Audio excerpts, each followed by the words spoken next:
Hi there, my name is Ron Rogers, and I'm going to tell you about the Meigs landing in the 727 and tell you some little known facts about it. Now, one of them is kind of discussed on the video I'm going to show here in a moment. But we used to have a field near Chicago called Meigs Field. I've flown in there in my little airplane several times. In fact, the last time I flew in there was photo chase on the Boeing 247 when it made its trip to Chicago. Now, this was a lovely airport. My son's flown in there. It's close into Chicago, and you could actually fly in there. The landing fees were kind of high. You'd expect that, but you could fly in there, and you could actually walk to downtown. It was so close. I mean, there are very few cities that have an airfield like that. And this is a picture of it. Just absolutely gorgeous airfield out there. But I hate to say it was the victim of a terrorist attack. Yes, a terrorist attack. This field was destroyed late one night. Heavy equipment was brought in, and the runway was carved up so it was unusable. Now, this was a real good political thing because there was a doctors' convention there at the time, and it's kind of hard to see, but there you might think it was a bonanza convention, but no, it was a doctors' convention, kind of the same thing. I think a bunch of cardiologists, and they kind of got their airplane stuck there because the runway is destroyed. Well, they finally got approval to take off essentially on the taxiway. Otherwise, there was a good number of airplanes that are going to be stuck there. So what do we have now there? We have this park that you can see is just, everybody loves it. You can see how crowded it is. Yeah, it was supposed to be dedicated, I think, to the mayor's wife. Well, like I said, terrorist activity in the United States, the only civilian airfield that was destroyed after 9/11. So think about that a little bit. I mean, this is kind of ridiculous. There's a lot of pilots who really miss this airfield. Now let's take a look at the video. And finally, it's time to lower the flaps and the landing gear for the last time. It's a super short runway, about half as long as O'Hare's shortest jet runways. So, Captain Thomas, what did you do to practice for this? I didn't practice for it. You didn't actually go out and fly this particular airplane for... Well, I am current in the 727, but as far as making short field landings, no, we don't practice it. The winds at Meigs can be very tricky. Today, they were only about 12 miles an hour, but gusty. Captain Thomas makes minor adjustments for the wind. He slows the airplane down to a crawl, about 115 miles an hour. He later says he was aiming to land about 50 feet from the approach edge of the runway.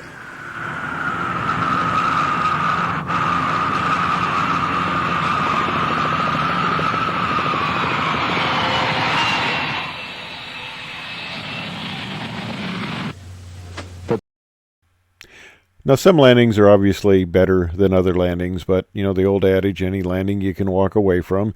Some landings are the result of very unfortunate circumstances, and in some respects, they end up actually coming out very well, given the conditions, because if the loss to thrust on British Airways 777 had occurred a little bit earlier, it could have been very bad.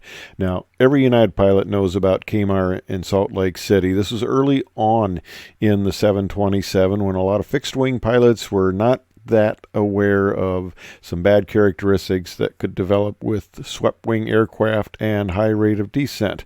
And then there are type of the landings that, you know, you just don't have a choice, and it's amazing that nobody died in the Miracle on the Hudson. Absolutely miraculous. Of course, the airplane never went back into service. You wouldn't expect that, but everybody survived. So that's another good landing that everybody could float away from.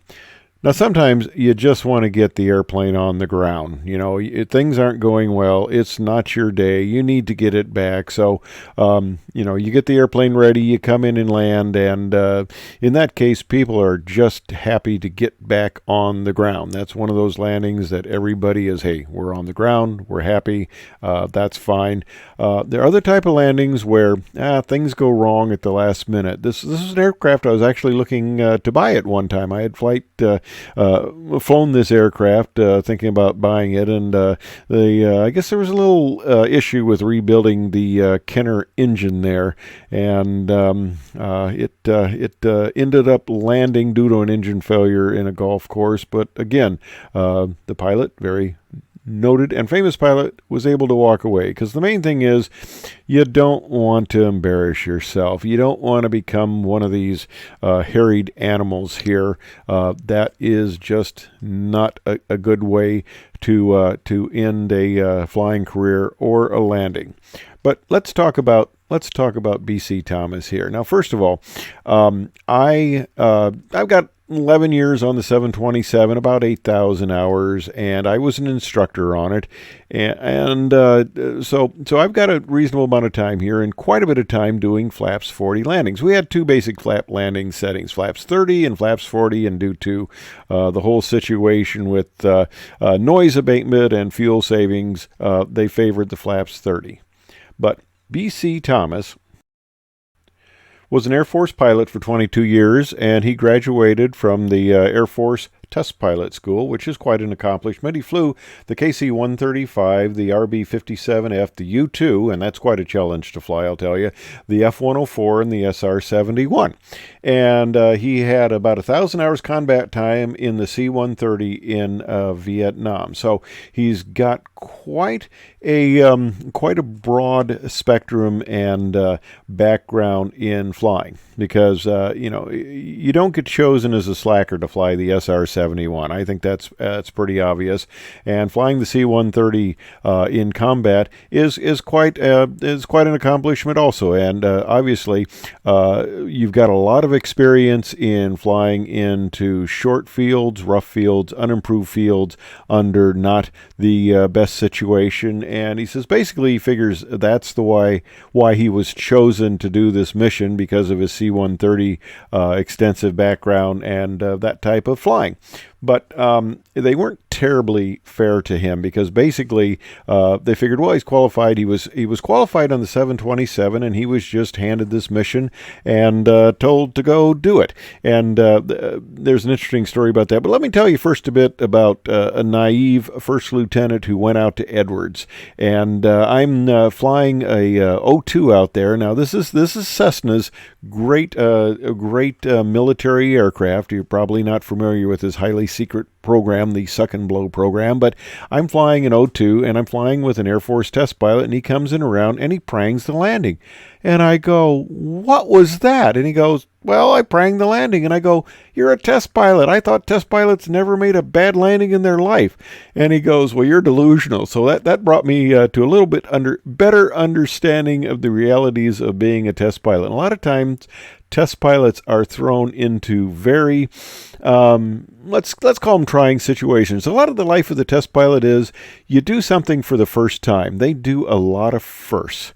And, whether it's a certain type of test mission you're doing, or he was handed this mission to fly the 727. Now I talked to BC, and it was very interesting. He had never done a flaps 40 landing before, and I kind of wonder about, what kind of a checkout did he get in flying the 27? Obviously, it's kind of like checkouts that test pilots get. They can be very brief, very fire hose, and okay, you're qualified. We did a couple patterns and you're qualified, and you'd never done a flaps 40 before. Now, he actually referred to the flaps 40 as a flaps full landing. Well, 27 pilots don't refer to it as a full flaps landing. They call it a flaps 40 landing, because there's a special thing about a flaps 40 landing, because a flaps 40 landing can really bite you in the posterior. Now, when I was a line check airman, we did all the flap takeoff settings, we did all the flap landing settings, and the flap 40 setting was especially interesting. Now, back in 1993 for Flying Magazine, there was a guy named Lee Morgan, and he wrote an article that titled "Greasers When Landing a 727, Not Likely." So I would hand this little handout to my students and say, right here, if anybody says you didn't get a good landing, boy, it's written in the magazine that that's virtually impossible. So I said, you got an out. Well, you can get a nice landing in the 727. We typically did a check and roll thing, the way the gear and the CG is located. You'd come in, you would check the descent rate by coming back on the yoke, and then you'd push forward it. So as push forward on the yoke, so as you're coming down, the main gear is coming up, and you get a nice touchdown. Now, if you had a little extra speed on flaps 30, you could also pull the power and do a normal flare. But as I mentioned to John Cashman, a little discussion, John Cashman was chief test pilot on the 777 when I flew with him, and I said, yeah, you can flare the 27 just like a regular airplane, get a nice landing. And he just looked at me and says, where's your touchdown point? Because you're going to extend it, because you're chewing up a lot of time and distance down the runway as you're going for that greaser, where if you do a check in the flare, you check and roll, you put the thing right on the spot fairly well, and you get a good landing. Now, flaps 40 landings are a different animal. There's two rules on the basic flaps 40 landing: is you don't get slow, and you don't pull the power early. And I've done a lot of these, but with the noise abatement thing, we kind of got away from them unless it was an emergency. And I at times declared a sound emergency going into a very snowy airfield, like in Albany, New York. I think one time it was just snowing like heck, and the runway braking action was not the best in the world, to put it mildly. So I did flaps 40 and got a very nice landing, nice compliments, because you can get a nice smooth landing, but you don't get slow. Now, BC had never done a flaps 40 landing, and I think you kind of got to be kidding. Well, part of the thing he said was he was handed this mission and told, take this airplane, fly it to Meigs Field and land it. So they checked with engineering and made sure that you can stop on that runway. It's a 3,000-foot runway, and his landing was good because he stopped in 2,000 feet. Now, it came in, he took 10 knots off, which, not a good idea. The winds were gusty. He had about a 15-knot gusty crosswind from the left, which is coming across the buildings and stuff, and you get turbulence, and that's not great. But when you take that 10 knots off, and you can see it there, because the airplane, in the last little bit of the video, and I'll tag the whole video on at the end because it's really cool, because the video shows a lot of the old broadcasters in the Chicago area. If you're from the Chicago area, and I'm digressing, if you're from the Chicago area, you'll recognize a lot of these guys, Tom Tilden, stuff like that. They're just people who Tilden was an American Airlines pilot, and he was a weather reporter, so it was kind of cool. And he does a little comment on the 727 in there. But BC told me that he was handed this. And I said, well, why didn't you practice? And he goes, well, we didn't think about that. Probably didn't have an opportunity. These guys are fairly busy. They do all the weird flights that line pilots don't want to do and aren't qualified to do. But so they go up, and this is the type of flight they do. And he had not practiced it. He had 12,000 pounds extra fuel on board. And of course, when you want to land short, extra weight is not your friend. So you want to get rid of that. Why he didn't have it defueled before, I don't know, because once it gets to Meigs, they're going to have to defuel it anyway. He could have saved himself a little bit of trouble, but, putting this thing to a stop in 2,000 feet is doing pretty well. But the kiss of death was, being 10 knots slow and pulling the power early, because it'll just drop out of the sky for you. Now I've come in flaps 40 in gusty conditions, and it tends to wallow a little bit, but on one case, the wind kind of died on me, and I actually pulled the power early on flaps 40, which is just something you just don't want to do, because it can get you into all sorts of trouble and you'll fall out of the sky. But I still got a good landing on it. So basically, that's the thing. It would have been nice if he would have practiced it. He didn't know that there was going to be all these cameras and that it was a big deal. He thought he was just taking the airplane from out in San Francisco, and he was just going to land it at Meigs, and that was going to be it, and didn't realize it was going to be a big media event, unfortunately. All right, so the 727 gets delivered to Chicago. They put it on a barge, take it, I think in Indiana someplace, where they do a little bit of restoration on it. And they take out a wall in the Science and Industry Museum, and they put the airplane in there and do a very nice display. And we've got a lot of old retired United pilots who will come and stand by it and tell the people all sorts of good things about the 727. Now, shortly before this aircraft was going to go into the museum. It was in line service, and I flew it about 2 weeks before it's going to go in the museum. And I thought, well, it'd be nice to make a little announcement to the people that, hey, you're flying a museum piece. Then as I kind of said those words in my head, I go, saying you're flying a museum piece probably isn't the thing that will make people feel nice, warm, fuzzy, and confident. So I kind of left that part out.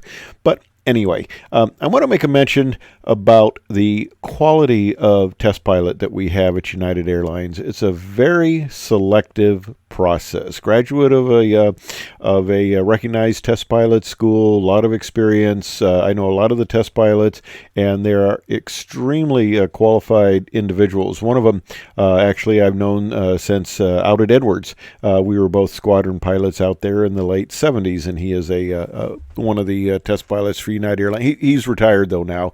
He's an old codger like me. I won best technical paper of the year in the Society of Experimental Test Pilots in 1999. He won it in 2000 for a paper on SR-71 inlet dynamics equations, stuff like that. And I told him that we needed to let somebody else, Tom Tilden, we needed to let somebody else win this award other than a United person. But anyway, I digress. Now, the one thing interesting about this is these guys do a lot of things that line pilots would not want to do or not be qualified to do. And there's a guy I know locally who told me that he was a test pilot for their major airline. And I go, really? I didn't know you were an SCTP member, because I'd known this guy for a while. And he goes, what? And I go, Society of Experimental Test Pilots. If you are somebody who calls yourself a test pilot, you either are a member of the Society of Experimental Test Pilots, SCTP, or you at least know what it is. So I was a little surprised that he was doing kind of flight test work, because that's one of those things you can get yourself into trouble. You need the qualification, the background, the experience. So I was kind of scratching my head on that. And our guys got it. Just a bunch of really cool, qualified people, and they do the things that people don't want to do, like 3-engine ferries on the 747. One time I mentioned about doing a 3-engine ferry on the 27, and I do that all the time. And I digress here. In training, I'd been flying the 737 as captain, then I went to the 27, and in training they said, okay, we're going to do some 2-engine approaches, and I said, great, I've been doing those for a year and a half. Anyway, I digress. Now, let's watch the video. Oh, and by the way, thanks for watching. I hope you enjoyed it, found it interesting and informative. And you can watch the whole video here I've tagged on to the end. Thanks for watching.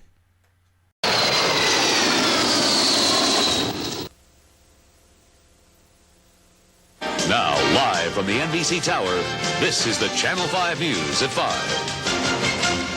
It's less than 30 years old, and it's already a museum relic. Today, a 727 jet made its final landing en route to retirement at the Museum of Science and Industry. But it was a landing that had never been tried before. Channel 5 aviation reporter Jim Tillman tells us how it was done. First, you find the right pilot, one like Captain B.C. Thomas, test pilot, United Airlines. You pick a beautiful fall day, you invite the public, the press, and just to be safe, crash rescue teams. It's the final flight for this proud bird, so why not take a look-see, a low pass.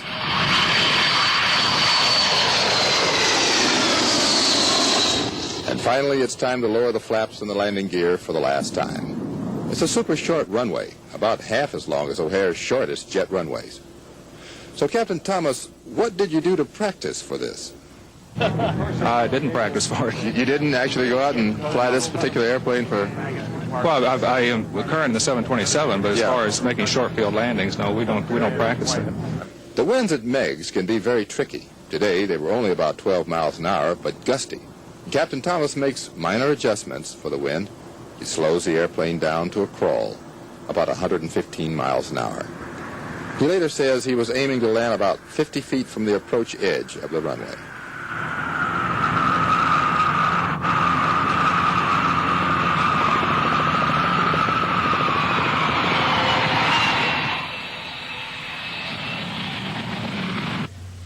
For thousands and thousands of people who will visit the Museum of Science and Industry in the days to come, they will see this as just another relic of a time gone by.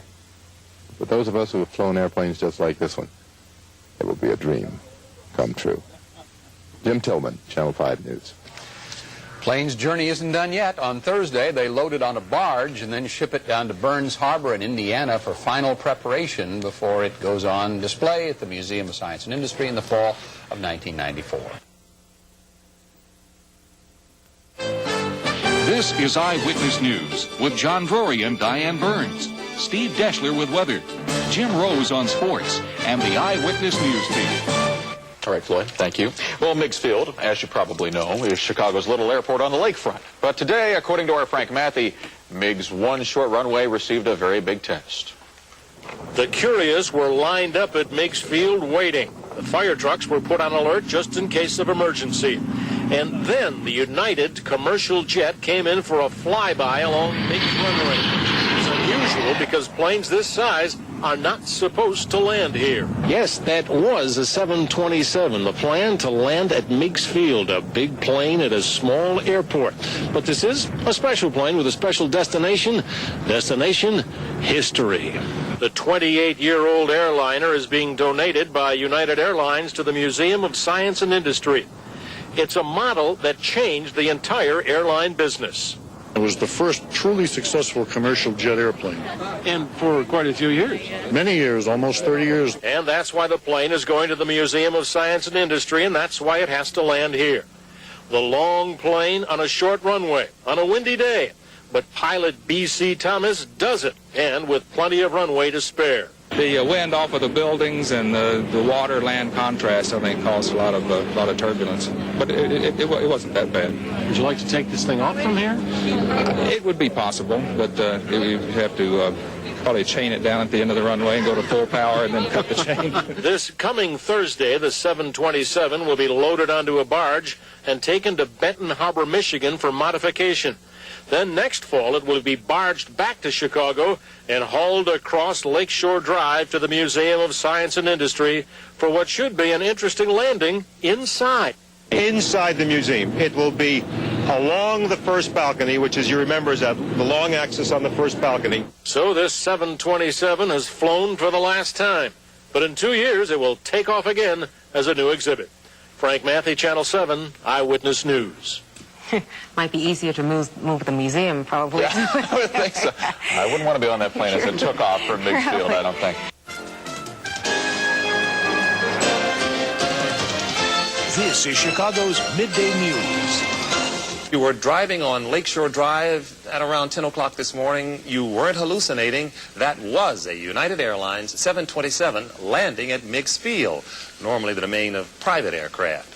But it isn't really a United jet anymore. It's about to become a museum relic. Joni explains.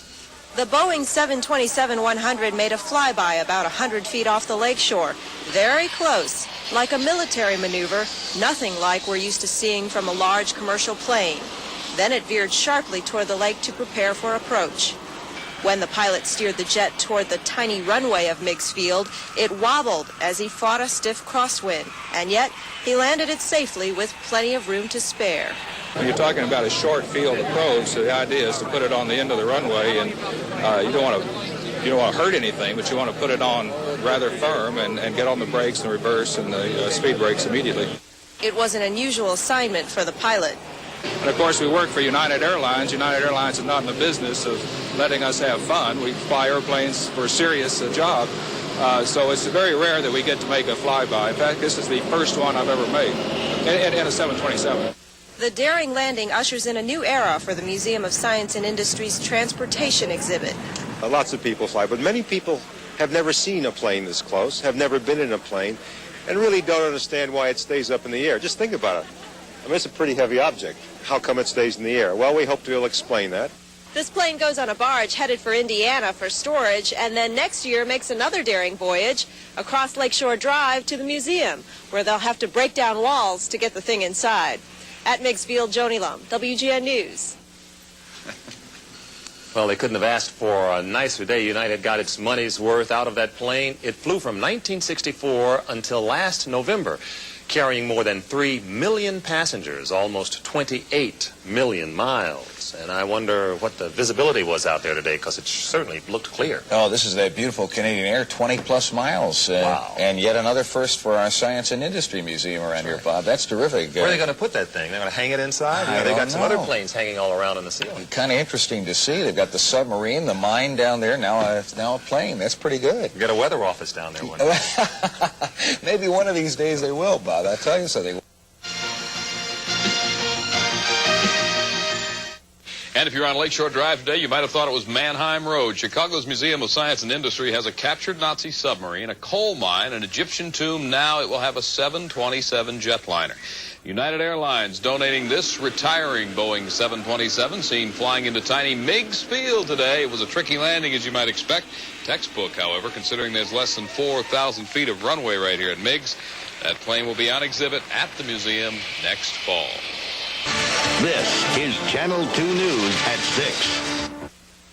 An historic landing at Meigs Field marks the end and the beginning for a 28-year-old jetliner.